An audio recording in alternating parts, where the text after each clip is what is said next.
Hello दोस्तों, welcome to Adda 24/7 regulatory bodies and SO channel. आप सभी के यहाँ पे मेंटोर आपके सामने हैं और कहीं ना कहीं ये सेशन जो है थोड़ा सा हटके होने वाला है। हटके इन द सेंस, देखो दोस्तों, हमें कुछ रैंडम क्वेश्चंस यहाँ पे दिए गए हैं और हमें बताया गया कि these are questions from the students and from our team. तो these are some of the random questions जिसको यहाँ पे हम देखेंगे। अभी हमें पता नहीं है इसके अंदर क्या है, तो it will be a surprise element for us. And कहीं ना कहीं इन क्वेश्चंस के जब हम आंसर देंगे तो आप लोगों को भी मज़ा आना चाहिए, आई होप सो। बाकी आप क्वेश्चंस देखेंगे तो पता लगेगा कि किस तरह के क्वेश्चंस हैं।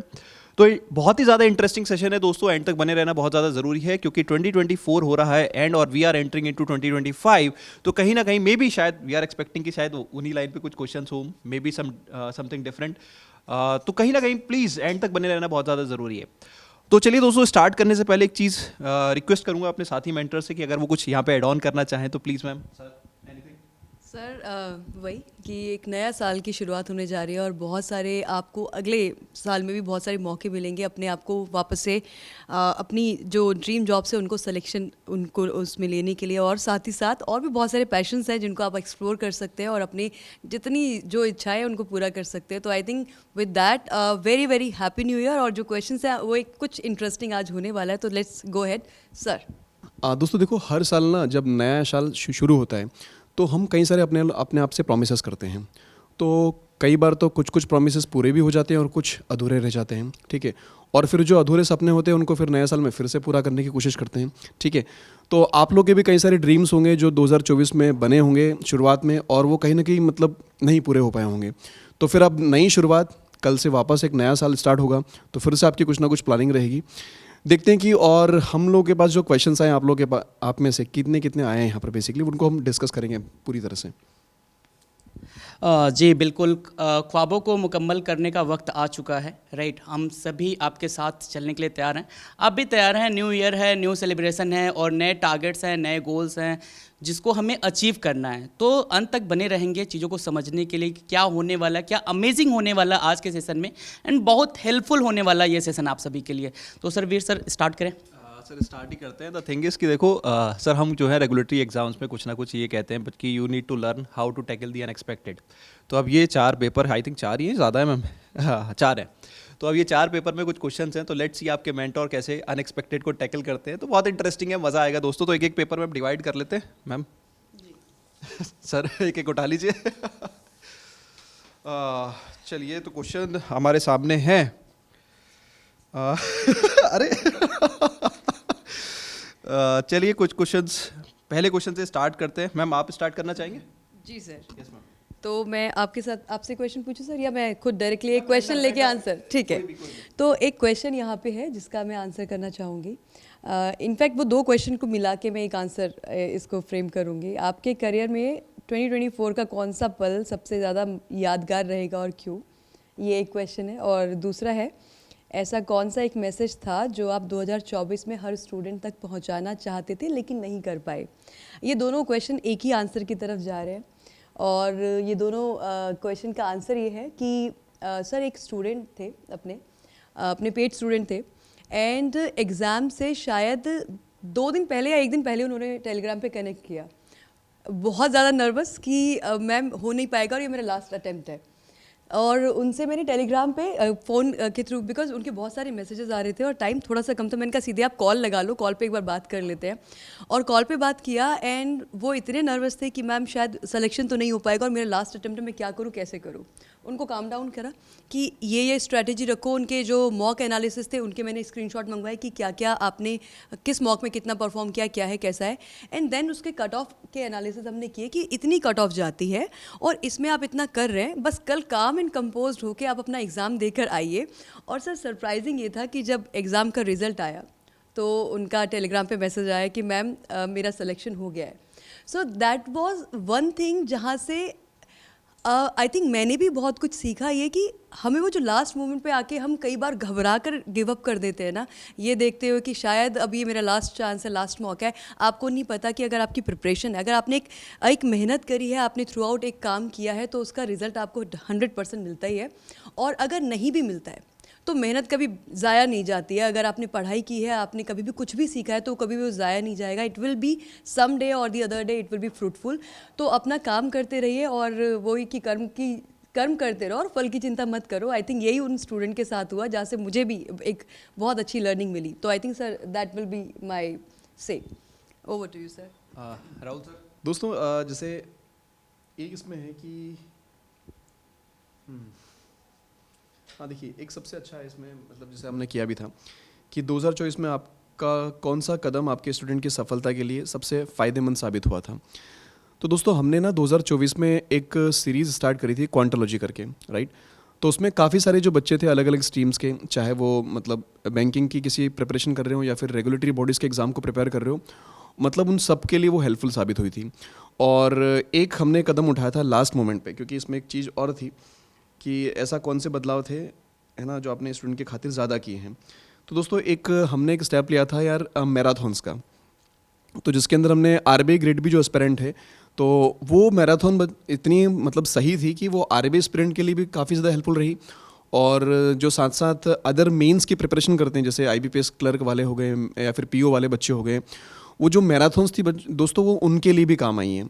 तो वो मतलब मैराथन्स थी सर, हमने 6 आवर्स की मैराथन प्लान करी थी, 6 आवर्स की। तो 6 घंटे की दोस्तों 5 मैराथन्स थी वो, हर संडे को, मतलब संडे के दिन वैसे छुट्टी होती है, लेकिन एज ए टीचर की नहीं यार, कुछ तो स्पेशल करना है बच्चों के लिए, तो वो हर संडे को हमने 6 घंटे की मैराथन्स प्लान करी थी आपके लिए। और आप लोगों का भी काफ़ी सपोर्ट रहा था, बच्चे लाइव क्लासेस में सर काफ़ी सारे जुड़े थे, और बाद में उनके जो कमेंट्स थे, क्योंकि दोस्तों होता क्या ना, जैसे एक मैराथन आपने करी और उस पर अगर उतना रिस्पांस नहीं मिलता है तो फिर हिम्मत नहीं होती अंदर से कि यार अगली करो भी या फिर ना करो। लेकिन 5 में बड़ा रिस्पांस मिला आप सभी का, और वो हमारे मतलब हमने मतलब सही किया था सर अपने बच्चों के लिए।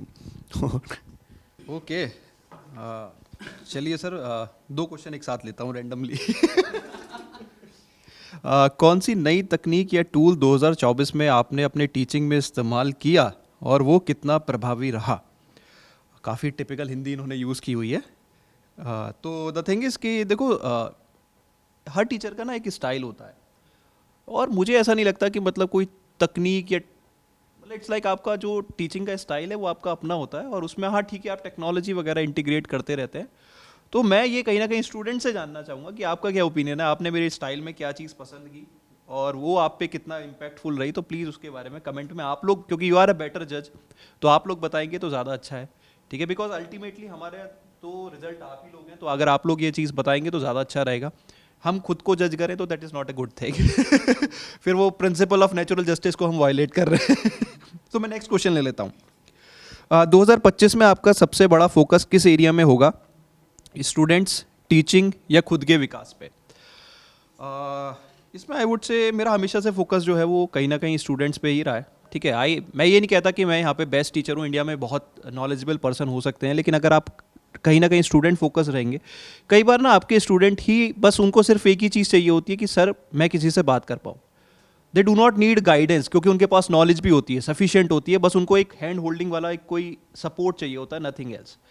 एंड सही बता रहा हूँ, मैंने कई बार ये देखा है सर, मतलब कि स्टूडेंट ऑलरेडी पूरा उसको सब कुछ आता है, सब कुछ आता है, बस क्या है वो एग्जाम के प्रेशर की वजह से या किसी और रीजंस की वजह से, मे बी स्टार्स आप बोल सकते हैं कि डेस्टिनी थोड़ा सा उसको परेशान कर रही है, दे कैन अचीव सक्सेस, बस उसको थोड़ी सी हैंड होल्डिंग चाहिए, नथिंग एल्स। तो मैं यही कहूँगा कि मेरा जो सबसे ज़्यादा फोकस रहने वाला है वो स्टूडेंट ही रहने वाला है। देन खुद के विकास पे तो मैं इट्स लाइक कि चलता ही रहता है विकास, अपना डेवलपमेंट होता ही रहता है। तो first priority would be always the students.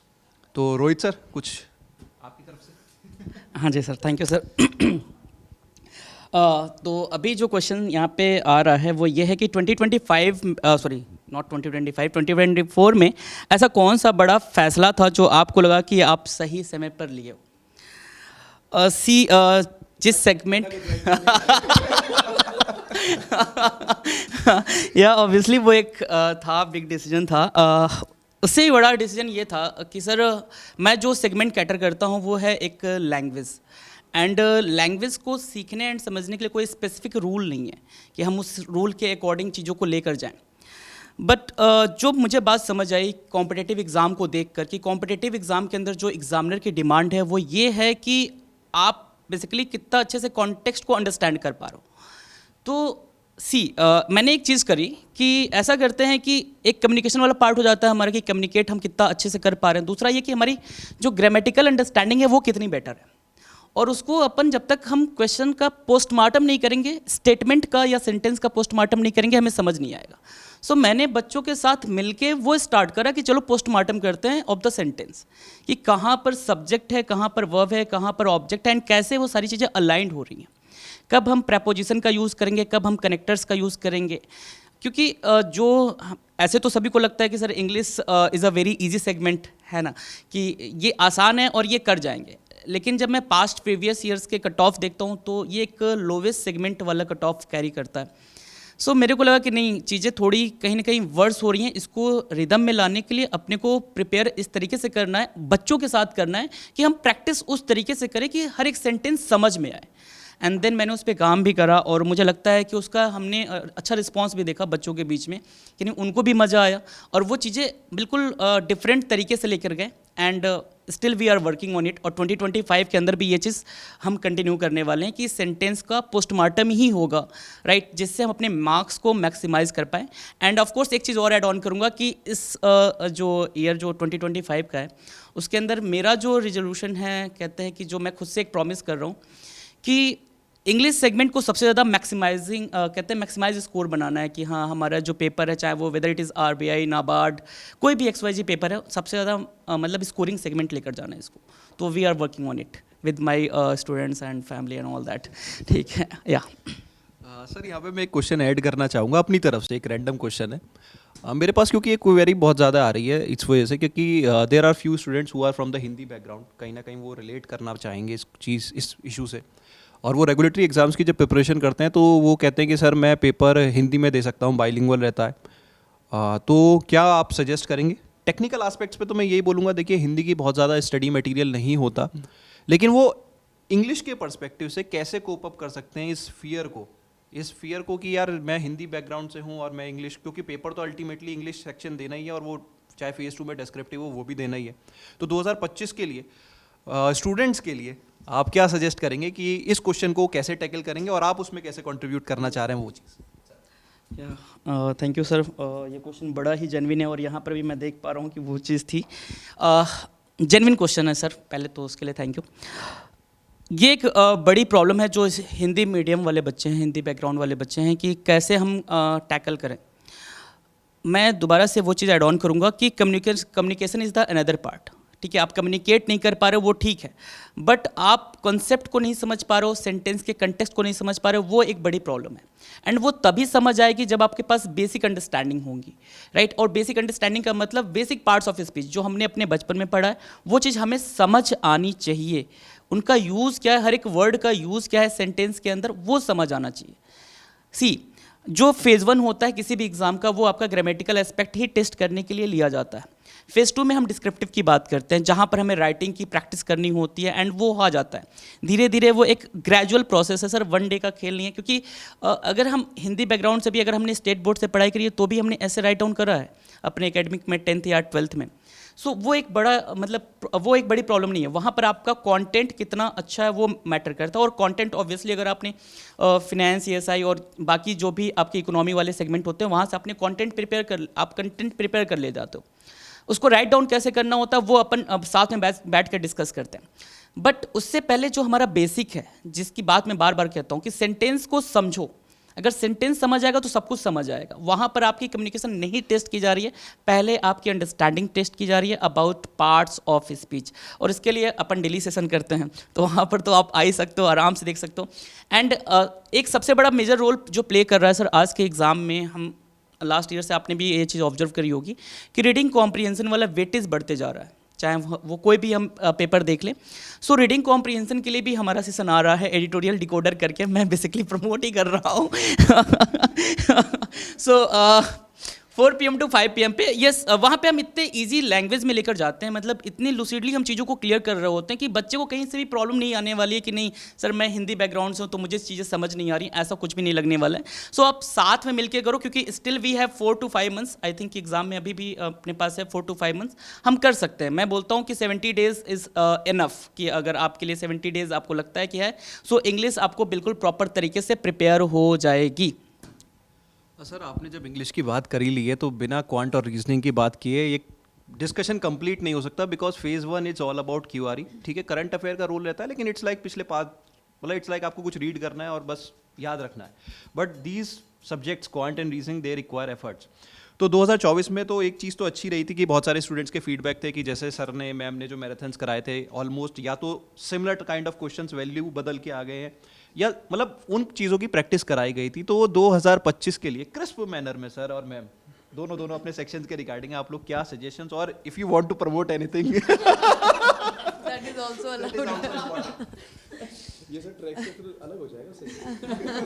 Sir ये भी जरूरी है क्योंकि हम 2025 के बारे में बात कर रहे हैं, तो ये भी थोड़ा सा जरूरी हाँ नहीं, वो ठीक था सर का पॉइंट कि आपने इंग्लिश वाली बात की थी कि कैसे हिंदी मीडियम वाला बच्चा, तो सर ने बताया कि भाई यहाँ पे आके आप कर सकते हो, तो दैट्स अ गुड थिंग।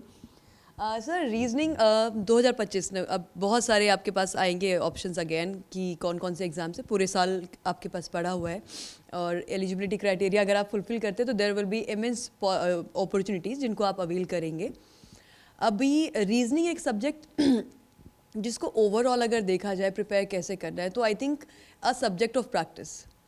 आप रीजनिंग में if I go about the fundamentals, तो yes there are fundamental concepts जहाँ पे आपको ज़रूरत होगी, कुछ ऐसे चैप्टर्स हैं जहाँ पे आपका फंडामेंटली स्ट्रांग होना ज़रूरी होगा, बिना उसके एक बात नहीं बनेगी, क्योंकि जैसे क्वेश्चन आपने किसी तरीके से 10-15 क्वेश्चन लगा के समझ भी लिया उस टॉपिक को, तो एक अलग क्वेश्चन बना के आपको वहाँ पे फंसाया जा सकता है, नेगेटिव मार्क्स। और मैक्सिमम एग्जामिनेशन में हम देखते हैं कि नेगेटिव मार्क का आजकल प्रोविज़न रहता है, तो वहाँ पे आप फंसेंगे and that's not a good thing in any examination. So the thing is reasoning में ओवरऑल यानी कि मेजॉरिटी जो चैप्टर्स हैं वो हैं आपके प्रैक्टिस वाले।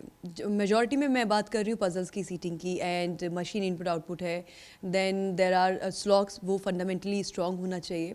मेजॉरिटी इसलिए बोला है पजल सीटिंग और आपके इनपुट आउटपुट को, क्योंकि यहाँ से क्वेश्चन आपके हर एग्जाम में आते हैं। इनपुट आउटपुट फिर भी हम बोल सकते हैं कि किसी एग्जाम में है किसी में नहीं, बट पजल्स एंड सीटिंग वो हर एग्जाम का एक बड़ा वेटेज लेके जाते हैं और आते ही आते हैं, एंड ट्रिकी भी होते हैं और लेंदी भी होते हैं, और आपको उसमें शार्प भी होना ज़रूरी है to understand the language and everything.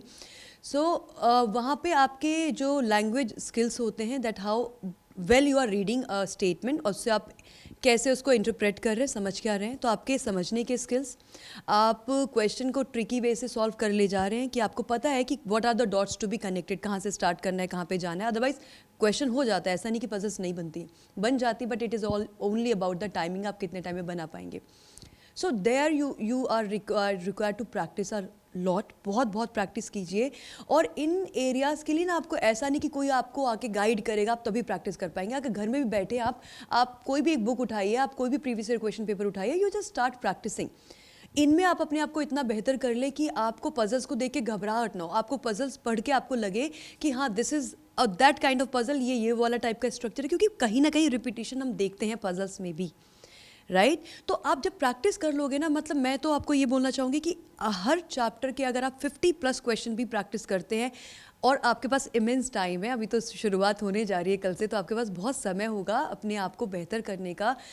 एक होता है ना कि हम अपनी ही जर्नी को बेहतर बनाते चले जाएं, उससे बढ़िया कोई और बात नहीं है। और हम सब में इतना पोटेंशियल होता है, ऐसा लगता है कि हम ये नहीं कर पाएंगे, वो नहीं कर पाएंगे, but trust me on this कि अगर आप ठान लें तो आप सब कुछ कर ले जाएंगे, और जब आप उस मुकाम को पे पहुंच जाते ना, अचीव कर लेते, तो आप खुद वापस मुड़ के देखते हो और लगता है कि यार हम नहीं कर लिया क्या, तो वो भी होता है। सो मेक श्योर कि आप जो सब्जेक्ट प्रैक्टिस वाला है उसको प्रैक्टिस करें। क्लासेस में आपको कॉन्सेप्ट डिलीवरी होती है, आपको तरीका बताया जाता है, बट जब तक आप प्रैक्टिस नहीं करेंगे तो बात नहीं बनेगी। So reasoning is a subject of practice, so continue doing that.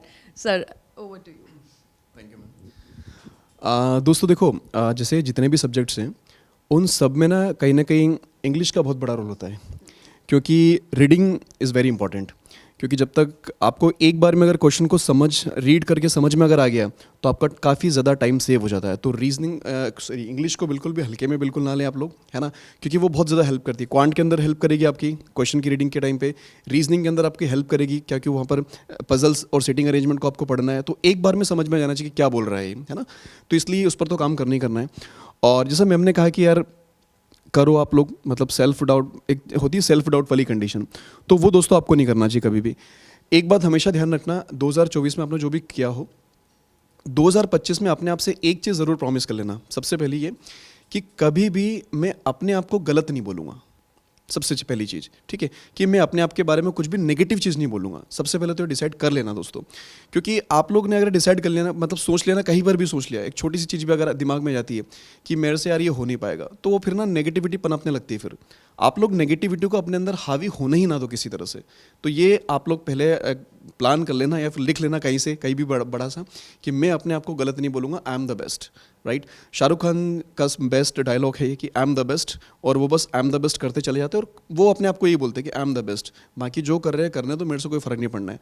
Compare नहीं करना है किसी को, कोई फ्रेशर है, बिगनर है, 2 साल से प्रिपरेशन करना है, डजेंट मैटर यार, क्या फ़र्क पड़ना उनसे। वो 2 साल से प्रिपरेशन कर रहे हैं, नहीं निकल रहा उन लोगों का। कई बच्चे ऐसे होते हैं 6 महीने में प्रिपरेशन करके अपना एग्जाम निकाल लेते हैं, है ना। तो कंपैरिटिव वाली बात नहीं आती। आप लोग 2 साल वाले से कंपेयर करना शुरू कर दोगे, 6 महीने वाले से कंपेयर करना नहीं करोगे शुरू, है ना, तो वो गलत बात होती है एक तरह से। देखो, अगर सब्जेक्ट पॉइंट ऑफ व्यू अगर बात कर लें, तो हम हमेशा उन बच्चों को मना करते हैं जो कट ऑफ के पीछे भागते हैं। आप लोग अगर कट ऑफ के पीछे भागोगे तो कुछ हासिल नहीं होगा। आप सर बच्चे सोचते हैं कि मैं आरबी ग्रेड बी का कट ऑफ 4.5 जाता है, इस बार 7.5 चले गया, तो कट ऑफ के पीछे भागने वाले बच्चे सर अदर एग्जाम को टारगेट नहीं कर सकते। जैसे एसबीआई पीओ का एग्जामिनेशन हो गया या फिर एसबीआई क्लर्क का एग्जामिनेशन हो गया, क्योंकि दोस्तों 1 साल के अंदर मल्टीपल एग्जाम्स आपको मिलते हैं, है ना। अगर आप लिस्ट देखोगे तो ढेर सारे एग्जामिनेशन है, बैंकिंग के, आईबीपीएस के 3 एग्जाम है, एसबीआई के 3 एग्जामिनेशन से, ऐसे ही आरआरबी के एग्जामिनेशन से, मतलब ढेर सारे एग्जामिनेशन है। अभी भी सर क्लेरिकल का और पीओ का लाइन अप है बेसिकली। तो दोस्तों हमें आपको सिर्फ इतना बोलना है कि क्वांट में आप लोग को ना सब्जेक्ट पर ग्रिप बनाओ। आप लोग सब्जेक्ट को कमांड बना लोगे, अगर सब्जेक्ट आपका स्ट्रांग हो जाएगा तो मल्टीपल एग्जाम्स टारगेट कर सकते हो। क्योंकि देखो यार, क्वांट, रीजनिंग, इंग्लिश, ये 3 सब्जेक्ट्स तो आपके कॉमन है। जैसे क्रिकेट खेला होगा ना कॉमन प्लेयर, तो ये कॉमन सब्जेक्ट्स आप लोग के हर जगह मिलते हैं। तो इनको ना स्ट्रांग कर लो बेसिक से एडवांस लेवल तक प्रिपेयर कर लो आराम से, ताकि किसी भी फेज में आप रुको ना। तो इससे आप लोग को हेल्प क्या मिलेगी, आप अदर एग्जाम्स में अपेड हो सकते हो, आप आरबीआई ग्रेड बी, नाबार्ड, हर एग्जाम में अपेड हो सकते हो। तो इसके लिए बस छोटे छोटे पॉइंट्स हैं। स्पीड मैथ्स को बेहतर बना लेना। उसके अलावा अगर अर्थमेटिक वाले पार्ट पर बात कर ले तो 2-3 सब्जेक्ट्स हैं, मतलब जो 2-3 टॉपिक्स हैं बेसिकली, जैसे परसेंटेज हो गया आपका, रेशियो प्रोपोर्शन हो गया, है ना, इन पर आप अच्छे से कमांड बना लो, राइट। फ्रैक्शन, परसेंटेज, कन्वर्जन आपको बेसिकली आना चाहिए अच्छे से। उसके अलावा दोस्तों डेटा इंटरप्रिटेशन, है ना, कई सारे अलग अलग तरह की जो डीआईज होती है उनके सेशंस आप लोग वाईटी पर भी देख सकते हो, और वाईटी पर देखने के बाद उनकी प्रैक्टिस कर सकते हो आराम से एप्लीकेशन ऐप के थ्रू।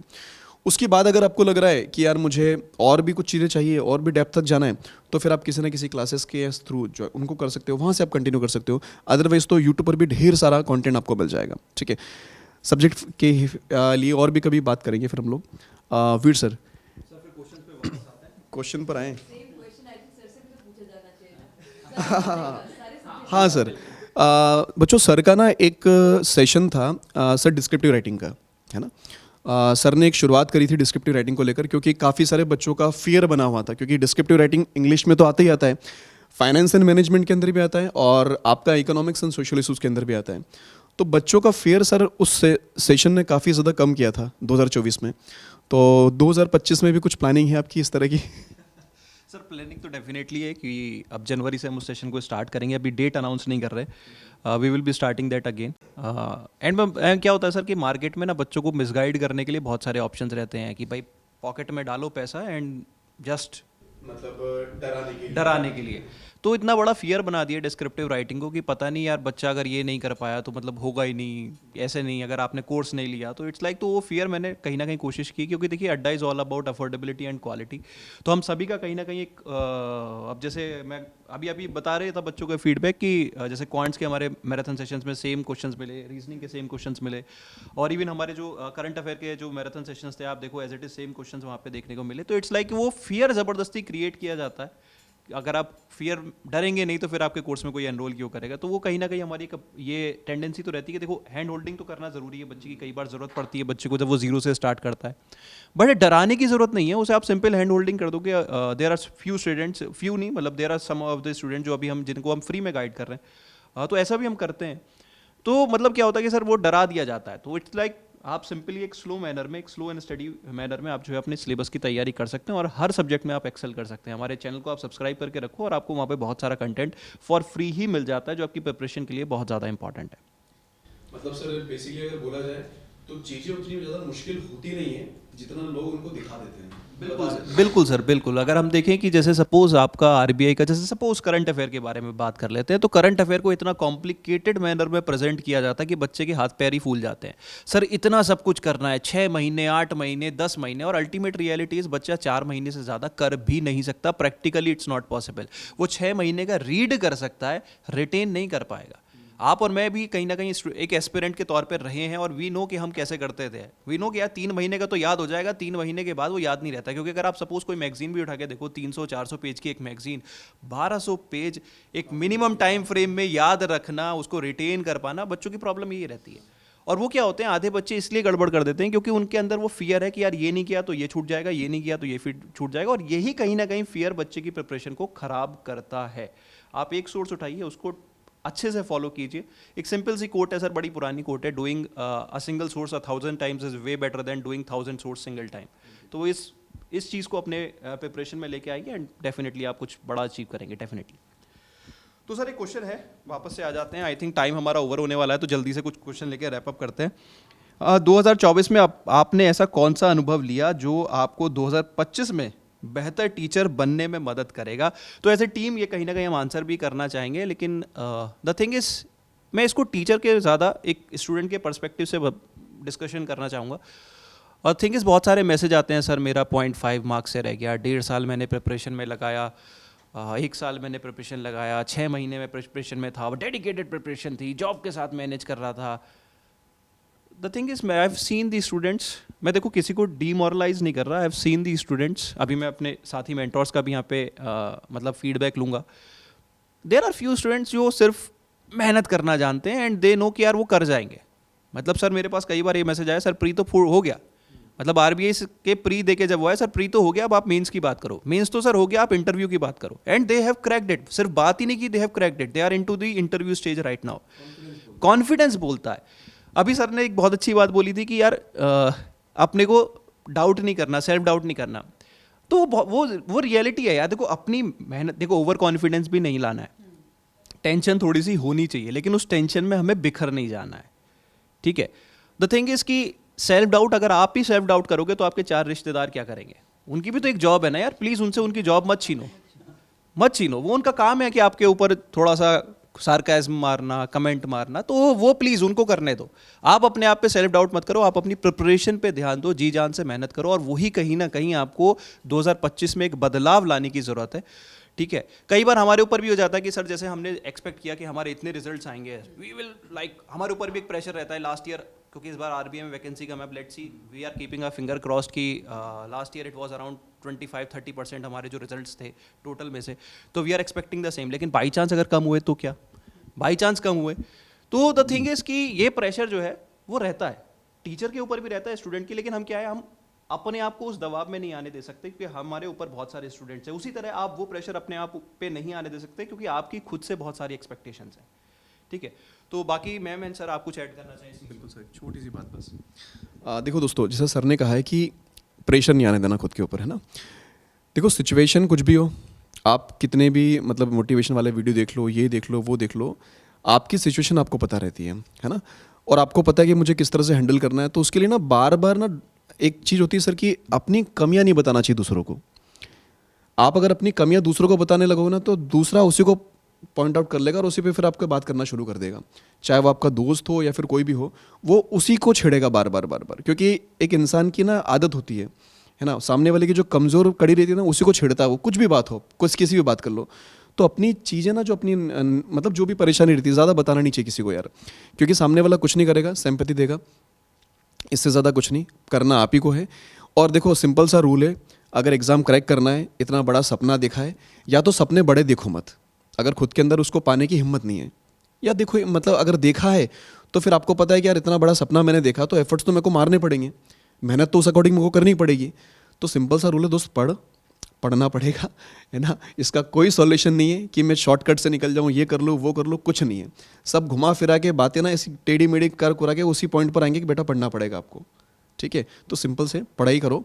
2025 में कोशिश करो कि मैं फालतू इधर उधर की चीज़ों में ना इन्वॉल्व होते हुए अपना फोकस्ड रहूँ, मैं अपनी स्टडी पर काम करूँ और अपना सिलेक्शन हो, दैट्स इट, ठीक है। लास्ट चीज़ एक अच्छी सी याद आ गई मुझे मुझे, इसलिए मैं लास्ट में बस एक सॉरी टू मतलब ऐड, देखो दोस्तों, एक चीज़ मैं यहाँ पे अपने पर्सनल एक्सपीरियंस से ऐड करूँगा। क्या होता था कि जब हम प्रिपरेशन मोड में, आप अब आ गए वो 25 की प्रिपरेशन में, तो कुछ बच्चे क्या होते हैं, they make a lot of sound, मतलब like they participate in the live session, they participate in the group, हर बच्चे के डाउट एड्रेस करना, so and so and so.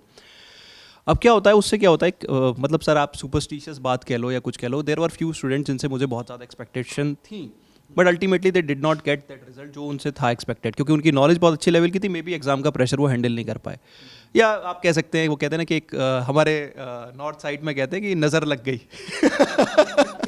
ठीक है, तो एक चीज़ मैं एस्पिरेंट से ज़रूर बोलता हूँ कि always work in silence and let your success make a sound for you. तो ये लाइन हमेशा याद रखना, बहुत ज़्यादा दिखावा करने की ज़रूरत नहीं है, चुपचाप मेहनत करो शांति में बैठ के, ठीक है ना, इतना ज़्यादा ओवर एक्टिंग कि मुझे ये भी आता है ये भी आता है, because ultimately your result counts. वो 0.5 मार्क्स से रह गए या 10 मार्क्स से रह गए, इट्स लाइक 10 मार्क्स एक्स्ट्रा क्यों नहीं आए, वो 0.5 मार्क्स एक्स्ट्रा क्यों नहीं था। So this is the reality. Ma'am जी सर, तो आई थिंक सभी मेंटर्स ने बहुत कुछ आपको समझाया है और बताया है, और मैं इस बात से बहुत अग्री करती हूँ कि आप अपना काम साइलेंस में कीजिए, क्योंकि जब सक्सेसफुल आप होंगे तो वो ऑलरेडी सबको दिखेगा, तो हमें वो बताने और जताने की ज़रूरत नहीं पड़ेगी। मुझे लगता है एक स्टूडेंट लाइफ में जब आप हैं, आप अभी किसी अपने सपने को अचीव करना चाह रहे हैं, किसी गोल को आप अचीव करना चाह रहे हो, तो वहाँ पर एक पार्ट जो बहुत ज़्यादा मैटर करता है, दैट इज़ योर डिसिप्लिन। आप अपना जो स्टडी प्लान बनाते हैं, नहीं बनाते तो ये गलत बात है, बनाना चाहिए, क्योंकि यू शुड नो कि अगर कोई चीज़ आपकी 6 मंथ्स में कंप्लीट होने वाली, तो वीकली आप उसमें कितना प्रोग्रेस कर रहे हैं, आप मंथली कितना प्रोग्रेस कर रहे हैं, बाय मंथली कितना कर रहे हैं। सो यू शुड नो, आपको अपना एक ट्रैक रखना ज़रूरी है। मैं बहुत अप्रिशिएट करती हूँ उन स्टूडेंट को जो इस बात को समझ पाते हैं कि हाँ सर, मैं एक स्टूडेंट का एग्जांपल लूँगी, वो उन्होंने एक लेवल ऊपर की चीज़ की। मैं जनरली क्लास में बहुत ज़्यादा पेड क्लासेस में या मैं वाईटी सेशंस में भी, फ्री क्लासेस में, जब भी हम इस तरह से गेट टुगेदर करते हैं, तभी मैं बहुत बोलती हूँ कि प्रैक्टिस कीजिए, और साथ में अपने कॉन्सेप्ट्स पढ़ने के बाद प्रैक्टिस करो, मॉक्स लगाओ, एनालिसिस करो, and then you see where you are doing good, where you are doing bad, अपने नेगेटिव पॉजिटिव को पहचानो, एनालिसिस करो, and you work from there. वहाँ से अपनी आप ग्रोथ देखिए कितनी हो सकती है। देयर वाज वन स्टूडेंट जिन्होंने टेलीग्राम पे खुद ही उन्होंने, मतलब विदाउट मी आस्किंग हिम, उन्होंने खुद सर मुझे एक फ़ोटो सेंड कर रखा था, और उसमें ना एक डेली ट्रैकर था, एक लिंक था जिसमें मैं उनके जो उन्होंने मॉक्स दिए हैं, आरबीआई का स्टूडेंट है, उन्होंने मॉक दिए हैं, और मॉक को मैं उस लिंक पे क्लिक अगर करती हूँ तो I can see his real time progress, और वो हर मॉक के साथ वो मैं देख पाऊँगी। तो उसने एक लिंक इस तरह से प्रिपेयर किया, आई डोंट नो उन्होंने कैसे ये किया है, और वो लिंक शेयर करके अपना एक मॉक का एनालिसिस मुझे भेज के, एंड ही वाज लाइक कि मैम ये है, और यहाँ से आप प्लीज़ इसको चेक करते रहिएगा कि वेयर आई एम लैकिंग और मैं कहाँ पे वो कर सकता हूँ। I was so impress sir. इससे ना उस बच्चे की सिंसियरिटी बहुत ज़्यादा पता चलती कि हाउ सिंसियर, और सर स्टार्टिंग का बैच था, इट वॉज नॉट लाइक कि हमारा ग्रेड बी का एग्ज़ाम हो गया, अभी स्टार्ट हुआ था, और वो बच्चा इतना सिंसियर कि अभी से वो अपनी प्रोग्रेस ट्रैक कर रहा है। अगर इस तरह की चीज़ अगर कोई 50% भी करता है एज अ स्टूडेंट, ये आपके लिए बहुत बहुत इंपॉर्टेंट है टू नो कि आपने कितना, देखिए क्लासेस में आप आते हैं और क्लासेस में आप पढ़ते हैं, आपकी अपनी ग्रोथ कहाँ हो रही है जब आप खुद बैठ के अपनी चीज़ें करते हैं, when you are doing your question at home, या जब आप मॉक्स कर रहे हैं, आप वहाँ पे अपना एक्चुअली जानिए कि आप कितना सीख पाए हैं। और कई बार होता है, एक सर होता है सीखना, कॉन्सेप्ट को सीखना, एक होता है उस कॉन्सेप्ट को लगा पाना, ये दोनों बातें डिफरेंट है। हम कुछ सीख गए, लेकिन वही ट्रिक, वही कॉन्सेप्ट जब किसी क्वेश्चन में आया तो क्या हम उसको समझ पाए कि अच्छा यहाँ पे ये चीज़ लग सकती है। आई थिंक क्वांट वाले सर तो इस चीज़ से बहुत ज़्यादा अग्री करेंगे, क्योंकि वो चीज़ यहाँ क्वांट में बहुत ज़्यादा देखी जाती है कि हमने कुछ सीख तो लिया, but where and when to apply it, वो बहुत ज़्यादा इम्प्लीमेंटेशन कहाँ आपको करना है, that is very important. And मुझे लगता है कि एक बार थॉरो अपना सिलेबस जल्दी कंप्लीट करके, ज़रूरी नहीं कि बहुत डीप जाना है, राइट एक बार थॉरो करके, प्रैक्टिस वाले सब्जेक्ट्स की मैं बात कर रही हूँ। आई थिंक यहाँ पे जीए वाले सर का या फाइनेंस का यहाँ पे अलग एक पॉइंट ऑफ व्यू हो सकता है। मैं प्रैक्टिस सब्जेक्ट्स की अगर मैं बात करूँ, जैसे जो हम रीजनिंग और क्वांट की बात करते हैं, एक बार गो थ्रू करके please start practising solving mock analysis. I think आपकी जो ग्रोथ और आपकी जो प्रोग्रेस होती है वो डबल हो जाती है, 100 से 200 हो जाएगी। I think that's the way. And discipline बहुत बहुत ज़रूरी है एज अ स्टूडेंट। आपको पता होना चाहिए कि आपने कितना किया है, पार्टी करो मस्ती करो, बट जितना उस दिन लैक किया उतना कल के दिन अचीव कर लो, ताकि वो जो लास्ट में पाइल अप होकर जो हम फ्रस्ट्रेशन में चले जाते हैं और हम परेशान हो जाते हैं, वो आपकी लाइफ में सिचुएशन बार बार ना आए, उससे बचिए। क्योंकि वो जो लास्ट में सर पैनिक होता है ना स्टूडेंट का एग्जाम से पहले, वो कई बार वो पैनिक इसलिए भी होता है कि मुझे तो 4 बार रिवाइज करना था, मैं तो एक ही बार कर पाया हूँ। तो अपनी रिसोर्सेज को लिमिटेड रखिए और रिवीजन ज़्यादा कीजिए और प्रैक्टिस वाले सब्जेक्ट में प्रैक्टिस ज़्यादा कीजिए। फंडामेंटल्स को बार बार देखने का कोई लॉजिक नहीं। बहुत सारे बच्चे होते हैं जो एक ही सब्जेक्ट की क्लास बार बार करते हैं। Don't do that. Practice, I think that will that will help you more. तो सर मुझे यही बोलना है और लेट्स गो अहेड। एक छोटी सी बात ऐड ऑन करूंगा सर यहाँ पे कि बहुत सारी क्वेरीज होती हैं कि हमारा जो आरबीआई का एग्ज़ाम है या फिर कोई भी एग्ज़ाम है उसमें अपने पास एनफ टाइम है। एक मिसकंसेप्शन है बच्चे का कि नहीं एग्ज़ाम तो अभी अप्रैल में होगा या मई जून में होगा, तो अपने पास एनफ टाइम है। तो एक चीज़ नोटिस करिए मैंने सर कि अगर अपन कंसिस्टेंसी नहीं मेंटेन करेंगे तो फिर वो चीज़ें कहीं ना कहीं हमारे साथ गड़बड़ हो जाएंगी, फंबल कर जाते हैं हम लास्ट मोमेंट पे आके। जो मैम ने बोला कि वो पाइलअप हो जाता है और हम उसको रिवाइज नहीं कर पाते। एंड सेकंड इसमें एक चीज़ है कि नोट्स मेकिंग कि कितना मतलब सही रहेगा कि हम नोट्स मेकिंग करें। तो ये आपको डेली बेसिस पे करना है।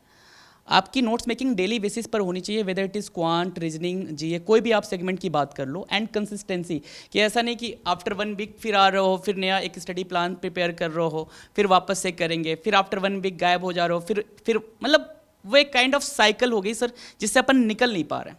मतलब सर बच्चों को एक तरह से रियलिस्टिक टाइम टेबल बनाना। यस, जैसा कि मैम ने भी एड ऑन करा है। तो वो चीज़ है कि consistency is the key. Simple समझो कि आप कॉन्सिस्टेंट नहीं रहोगे नहीं होगा। आपको लगता है कि टाइम आपके पास एनफ है, लेकिन सच्चाई कुछ और है मेरे भाई। टाइम एनफ नहीं बचा हुआ है, आपको लगना ही पड़ेगा। क्या कहते हैं सर?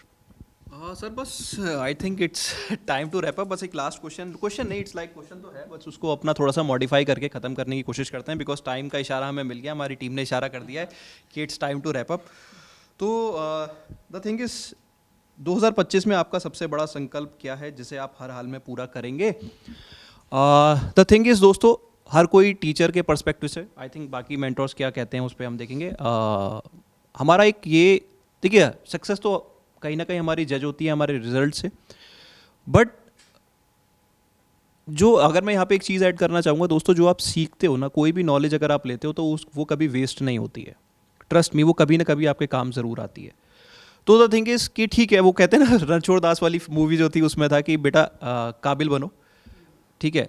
तो वो चीज़ें आप नॉलेज गेन करो। हम भी कहीं ना कहीं, ठीक है, अल्टीमेटली हम चाहते हैं कि हर बच्चे का सिलेक्शन हो, लेकिन वो सिलेक्शन तब होता है जब आप अपने आप को काबिल समझते हैं। आपने आरबीआई लेवल की प्रिपरेशन की, तब आप कहीं ना कहीं किसी अच्छी गवर्नमेंट जॉब में लैंड कर सकते हैं। मे बी वो आरबीआई हो सकता है, मे बी वो एसबीआई हो सकता है, मे बी वो कोई और जॉब हो सकती है, बट डेफिनेटली आपको जॉब ज़रूर मिलेगी। तो बेटा काबिल बनो, सिंपल सी बात है।